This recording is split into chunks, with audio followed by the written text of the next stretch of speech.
L'Église n'est pas née de la Bible, c'est la Bible qui est née de l'Église. Et si tu regardes vraiment l'histoire, les preuves sont partout. Mais alors, qui avait l'autorité d'enseigner la vérité? Et est-ce que cette autorité existe encore aujourd'hui?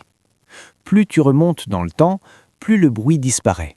Pas le silence du vide, non, le silence de quelque chose de solide, quelque chose qui n'avait pas besoin d'être réinterprété parce que ceux qui le vivaient ne cherchaient pas à le reconstruire, ils cherchaient à le transmettre. Moins d'individualité, plus de continuité. Moins d'expression personnelle, plus d'héritage.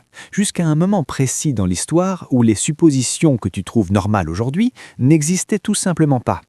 Au début, il n'y avait pas de Nouveau Testament, pas de livre unique à emporter partout et à interpréter seul dans son coin. Ce qui existait, c'était un enseignement, une autorité, une continuité. Des hommes désignés par les apôtres, des communautés formées autour d'eux, avec une conviction profonde, ce qu'ils avaient reçu n'était pas à eux pour le réinventer. Et au centre de cette vie, il y avait la messe, pas comme une réunion symbolique, pas comme une tradition secondaire, comme l'acte fondamental de participation. Les premiers chrétiens ne se rassemblaient pas pour échanger des idées, ils se rassemblaient autour de quelque chose qu'ils croyaient réel, l'Eucharistie.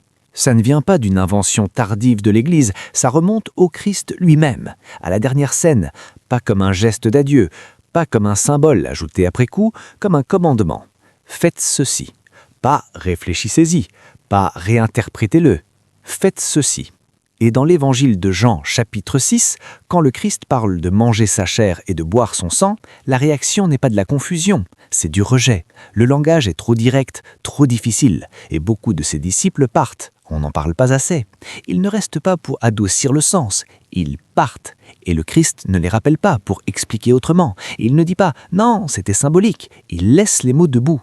Quand des disputes surgissaient, et elles surgissaient toujours, elles n'étaient pas résolues par des individus partis interpréter seuls dans leur coin, elles étaient résolues en remontant à la continuité, à ceux qui avaient reçu l'autorité de ceux qui les avaient précédés.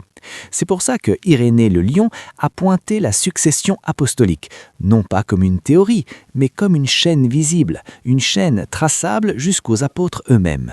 Parce que ça ne commence pas avec l'Église qui s'organise des siècles plus tard, ça commence avec le Christ, avec Pierre. Pas comme un symbole, pas comme un titre honorifique, comme un fondement. Pierre reçoit les clés, il reçoit l'autorité de lier et de délier. Il reçoit un rôle qui n'était pas censé disparaître avec lui. Parce que Pierre, premier pape, ce n'est pas quelque chose qui devait s'éteindre, c'était quelque chose qui devait continuer. Et ça a continué, de génération en génération. Depuis le début, la question n'était pas seulement « qu'est-ce qui est vrai ?». La vraie question était « qui a l'autorité pour l'enseigner ?» Et si cette autorité a été établie et confiée à des hommes, alors l'idée qu'elle se soit évaporée, remplacée par l'interprétation individuelle de chacun, ça ne vient pas du commencement. Ça vient bien plus tard. Et ça a un coût. L'Église n'est pas sortie de la Bible. La Bible est sortie de la vie de l'Église, reconnue, préservée, transmise à l'intérieur d'une structure qui existait déjà. Et si c'est vrai, alors tout bascule. Ce n'est plus seulement une question d'interprétation, c'est une question d'autorité. Alors quand l'idée apparaît que le christianisme c'est « moi et ma Bible », elle se heurte à un seul obstacle, elle se heurte à l'histoire. Avant tout, ça fait du bien de revenir sur cette chaîne. Héritage Céleste, c'est un espace pour aller au fond des choses, loin du bruit, loin des prises de position rapides. Si cette vidéo t'a parlé, partage-la. Et si tu veux continuer ce chemin avec nous, tu sais ce qu'il te reste à faire, abonne-toi et à très vite.